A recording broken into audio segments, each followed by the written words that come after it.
Hey guys, Cam here from PhoneDog.com, and we finally managed to get our hands on the YotaPhone 2. Sadly, it wasn't sent to us in the retail packaging, so we couldn't unbox it for you, but we can bring you our first impressions. YotaPhone. The name alone is enough to inspire plenty of Star Wars-inspired jokes, but I won't go there. Seem two-faced? I will. Those jokes, however, are soon forgotten as soon as you turn the phone upside down, because the real unique feature of this device is the rear display. The 4.7-inch electronic paper display boasts a resolution of 960 by 540 and 16 shades of grey. It's fully touch sensitive and has a pixel density of 253 pixels per inch. And despite its slow refresh rate of 0.12 seconds, you can actually use it to do anything you do on the main 5-inch 1080p display. The first thing I did, obviously, was mess around with the e-paper display. I wanted to see what it could do. I wanted to customize it. And thankfully, YotaPhone has made it super simple to change its look. You can have it display a wallpaper or photograph from your most used social network profiles. You can also set it up to display important information with widgets and shortcuts to some essential applications. On the back, there's also an 8-megapixel camera with autofocus, flash, and 1080p video capture.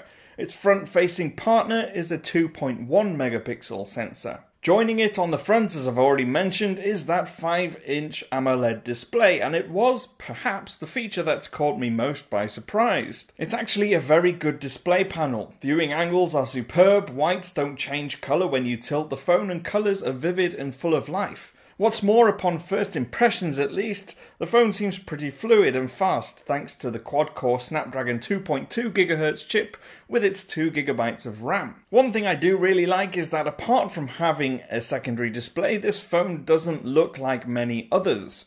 The top and the bottom edges are curved, added to the rounded corners, and the device seems a lot rounder than the usual rectangles on the market. The curved back is also really comfortable in hand. On the bottom edge, we have the micro USB 2.0 port flanked by two identical grills, and on the top, we have a 3.5mm headphone jack. On the right edge, we have the power key and a volume rocker, which intriguingly doubles as the nano SIM tray. It's a sealed unit with no access to the 2500 mAh battery inside, which I haven't used enough to test its durability, but it promises up to 400 hours standby. It's also compatible with Qualcomm's quick charge technology found in devices like the Note 4 and the Nexus 6. In short, I like the way it looks and feels. I'm enjoying the secondary screen, even if I haven't really found an essential use for it yet. But all in all, I haven't really found anything I don't like. It's comfortable to hold in hand, it feels nice, it's solid, it's got a good sized screen,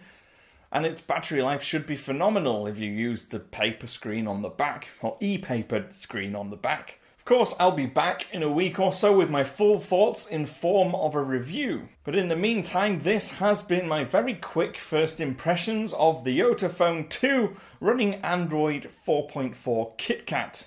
I'm at PhoneDog_Cam on Twitter. You can catch me on there or use the comments down below, and I'll get involved as and when I can. I will see you again soon.